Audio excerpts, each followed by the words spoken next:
The diagnostic criteria for major depression requires at least 5 of the following symptoms: depressed mood, insignificant loss of interest or pleasure in all or most activities for most of the day, and nearly every day for at least 2-week period. Weight loss or weight gain of 5% of the body weight.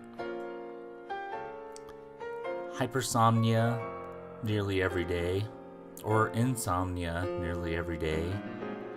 Psychomotor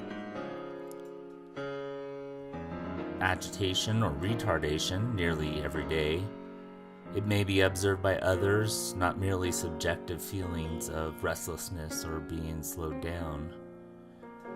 Fatigue and loss of energy every day, feelings of worthlessness, excessive inappropriate guilt nearly every day, diminished ability to think or concentrate, indecisiveness nearly every day, reoccurrent thoughts of death, suicidal ideation without a specific plan, or a suicide attempt or a specific plan for committing suicide.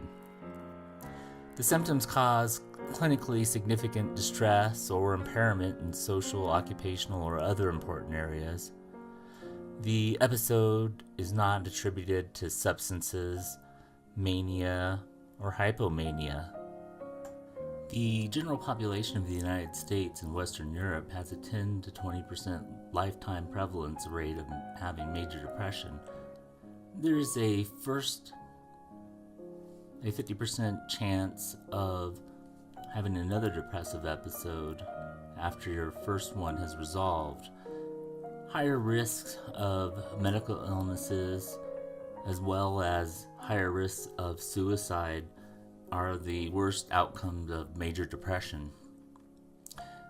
This is the stress diathesis model of depression. It is just a fancy way to say depression may be caused by nature and nurture, not nature or nurture. So how do we treat major depression? On the nature or biological side, the first-line treatment includes selective serotonin reuptake inhibitors, SSRIs, serotonin norepinephrine reuptake inhibitors, SNRIs, tricyclic antidepressants, monoamine oxidase inhibitors, as well as other treatments like ECT and deep brain stimulation.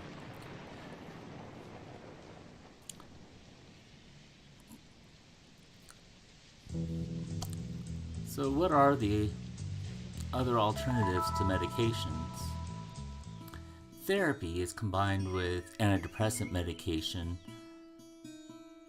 Other lifestyle changes like diet and exercise need to be discussed and encouraged. Recovery from major depression is a journey for your patients.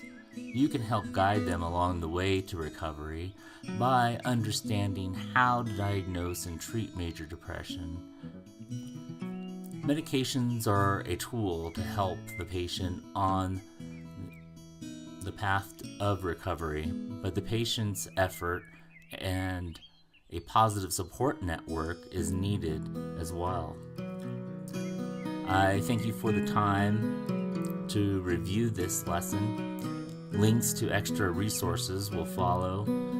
Quizzes and simulated depressed patients will be added once I have an LMS available to fully build the lesson on. If you have any questions, please email me through ACE or leave a comment on my YouTube site. I thank you for your time and have a great day.